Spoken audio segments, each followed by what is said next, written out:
मैं जाता तो हूँ, वह बोलती तो है, हम पढ़ते तो है और तुम लिखते तो हो। सो गाइज यहाँ कॉमन क्या दिख रहा है? यहाँ कॉमन दिख रहा है कि तो है, यानी कर्ता किसी कार्य को करता तो है। वो जोर देने के लिए बोल रहा है, बोलते ना कि तुम ये काम को नहीं करते, तो मतलब मैं ये काम को करता तो हूँ, मैं स्कूल तो जाता हूँ, मैं बोलता तो हूँ। तो आज हम ऐसे ही वाक्य को इंग्लिश में बनाना सीखने वाले इंग्लिश फॉर्मूले की मदद से, और इतनी आसानी से सीखेंगे कि ऐसे वाक्य को आप सभी के लिए इंग्लिश में बनाना और फिर उसे बोलना आसान हो जाएगा।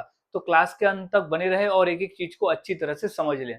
और हाँ गाइज, मैंने ऐसे ही 300 इंग्लिश सेंटेंस फॉर्मूला भी तैयार किया है, जिसके आधार पर आप आसानी से ऐसे 300 वाक्यों की इंग्लिश सीख सकते हो जो हम अपने रोजाना के बोलचाल में बोलते हैं, जो सेम टाइप के होते हैं। वो फॉर्मूले के माध्यम से आप समझ सकते हो और आसानी से बोल सकते हो। मात्र 150 प्राइस है और आप इस नंबर पे मुझे कांटेक्ट करके वो खरीद सकते हो। सो गाइज अब देख लेते हैं कि इस तरह के इंपॉर्टेंट वाक्य को हम इंग्लिश में कैसे बोलते हैं। सबसे पहले हमें फॉर्मूले को समझ लेना होगा। तो फॉर्मूले की शुरुआत होती है सबसे पहले सब्जेक्ट। अब यहाँ सब्जेक्ट क्या होता है? कर्ता। अब हमने इतने सारे क्लासेस में देखे हैं कि कर्ता क्या होता है? I, you, he, she, it, they, we, ये सब होते हैं कर्ता, जो कि नॉर्मल कर्ता है ये। अब जो कर्ता हमें बोलना है वो हम सब्जेक्ट में लिख देंगे। उसके बाद डू और डज।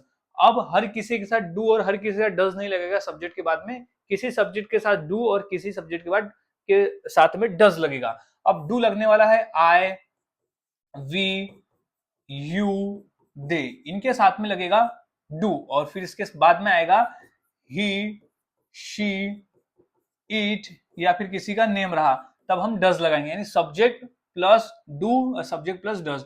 फिर V1 यानी क्रिया। अब वो कौन सी क्रिया को करता तो है वो क्रिया में आ जाएगा, यानी अगर वो पढ़ता तो है तो पढ़ना क्रिया हो गई, वह लिखता तो है तो लिखना जो है वो क्रिया हो गई, वह जाता तो है तो जाना जो है वो क्रिया हो गई। तो वो हम V1 में क्रिया में लिख देंगे। फिर ऑब्जेक्ट बचा हुआ भाग। तो अब हमारा कंप्लीट फॉर्मूला हो गया। अब हम वाक्य को बनाना सीखते ताकि आपको फॉर्मूले भी अच्छी तरह से समझ में आ जाए। तो पहला है कि मैं जाता तो हूं, मैं जाता तो हूं, तो मैं की इंग्लिश हो जाएगी आई। आई के बाद हम लगाते हैं डू, क्योंकि ये कॉमन रहेंगे।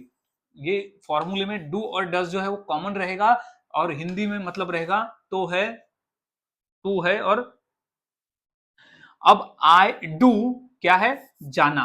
क्या है? V1 जाना। तो आई डू गो, मैं जाता तो हूं, तो सीधा बोल दूंगा आई डू गो, मैं जाता तो हूं। यानी भारीपन के लिए, मैंने एक जोर देने के लिए बताया मैं जाता तो हूं, तो आई डू गो। नेक्स्ट है वह बोलती तो है, तो क्या हो जाएगा? बोलती ती है तो लेडीज है तो हो जाएगा शी।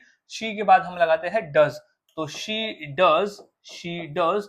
फिर बोलना, बोलना को इंग्लिश में कहते हैं स्पीक, तो शी डज स्पीक, यानी वह बोलती तो है, वह बोलती तो है। तो शी डज स्पीक, वह बोलती तो है। तो इस तरह से वाक्य बनते हैं। और वाक्य देख लेते हैं। हम पढ़ते तो है, तो पहले सब्जेक्ट, तो हम आ जाएगा वी, हम आ जाएगा वी। फिर आ जाएगा डू, तो वी डू पढ़ना, तो इंग्लिश में कहते हैं रीड, तो वी डू रीड, यानी हम पढ़ते तो है, तो वी डू रीड, हम पढ़ते तो है। तुम लिखते तो हो, तुम लिखते तो हो, तो तुम की इंग्लिश क्या हो जाएगी सब्जेक्ट में? यू, यू, फिर लिख देंगे डू, तो डू यू डू क्या है? लिखना, तो यू डू राइट, यानी तुम लिखते तो हो, तो यू डू राइट, यानी तुम लिखते तो हो। तो गाइस इस तरह से वाक्य बनाए जाते हैं और बोले जाते हैं। बहुत आसान है। फॉर्मूले को याद में रखें और प्रैक्टिस करें, जितना प्रैक्टिस करोगे उतना आसान है।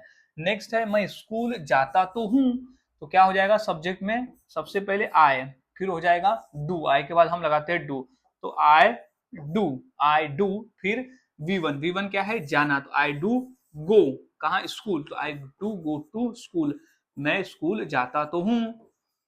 नेक्स्ट वह खाना बनाती तो है, वह खाना बनाती तो है, तो क्या हो जाएगा?